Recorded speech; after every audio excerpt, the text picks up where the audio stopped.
Welcome to the Event Sustainability Live studio. I've got our fantastic guest here. It's not other than Adam Parry. Adam, welcome. Thank you for having me, Simon. I'd say first time we've ever done Event Sustainability Live. Yep. I'd say it was it your brainchild? And tell us why this year, why now, and what was your thoughts behind it? No, I can honestly say it wasn't my brainchild. It was the team were fully bought in and came up with the idea. Really, it was actually born out of one of our team members, Beth. Beth wanted to do some content on event industry news around sustainability. She wanted to produce a guide for the industry that would put a spotlight on the supply chain and others in the industry that could help us support having sustainable events. That then grew into an event which was called the Sustainable Breakfast Briefing, which we partnered with GES on in the first year. That was pre-pandemic, and then we brought that back post-pandemic, and that's been growing ever since. And we've seen the appetite increase.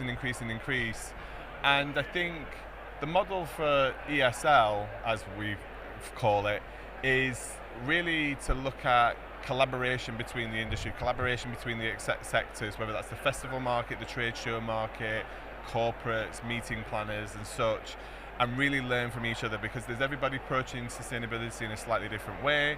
The festival organisers have been kind of leading the way, spearheading the way for many, many years. Now the other sectors are kind of catching up, and our belief is the biggest opportunity is to learn from each other. So ESL is a mix of that supply chain, and that's the kind of content that we've had on there. We've had many organisers from various fields sharing their journey, and many suppliers as well. So has it mostly been a sort of educational, is that what we're going for, sort of educate and share experiences?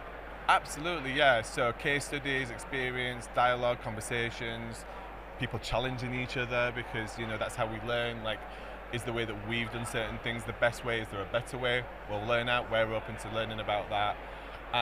But what Event Sustainability Live is as well is an opportunity for companies who are doing things sustainably, offering sustainable solutions, products, or themselves are a sustainable choice as a supplier because as a company they're sustainable, to really have an opportunity to have that dialogue and conversation with the industry as well, have a bit of a showcase, have those conversations, and hopefully turn that into business and leads. We need more investment as an industry. We need more buy-in from the buyer side into sustainable solutions, so that it's as cost-effective and as good as a non-sustainable solution or an option. And that's what the industry needs right now, I think. And how's the show gone from your perspective?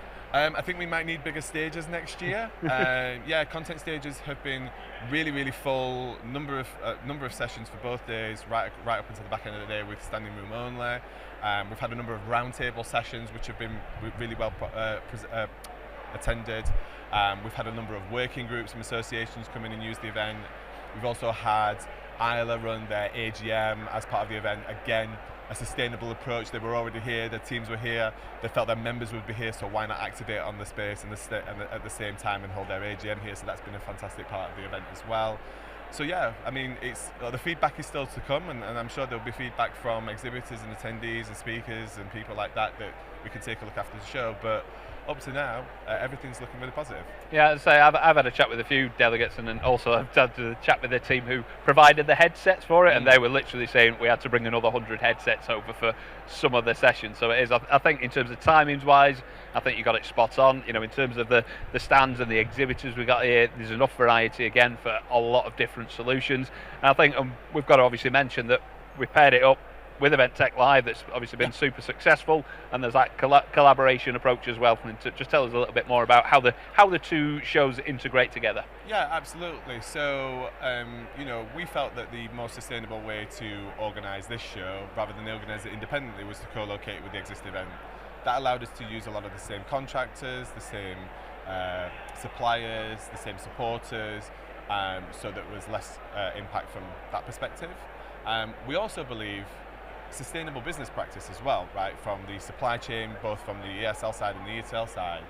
Although the attendee may have registered for one or the other event, they can cross over to both events, and we believe that most likely they'll be part of an organisation that they can make an influence or attend this event, gain knowledge on both sides, take that back to the business to help them improve, to help them grow and stuff like that. So we felt it was the most sustainable approach for the attendee in terms of their time and their interests, and therefore the businesses that they work for as well.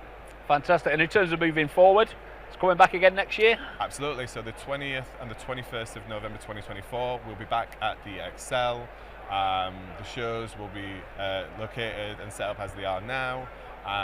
Like I said to you, I might have to make those content stages a little bit bigger, but hopefully we'll have a lot of the companies back that we see here today, and hopefully some new companies coming in with other options as well.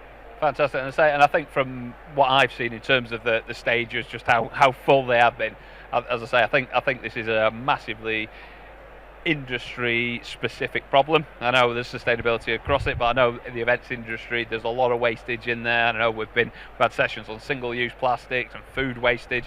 I know massive topics, so I know there's been amazing content, so I think you've absolutely done a brilliant job on that. So I look forward to see what you're putting on next year as well. So congratulations on this year. Thank you very much, Simon. So that was Adam Parry. That was the Event Sustainability Show. Thank you very much for tuning in, and we'll see you all very soon.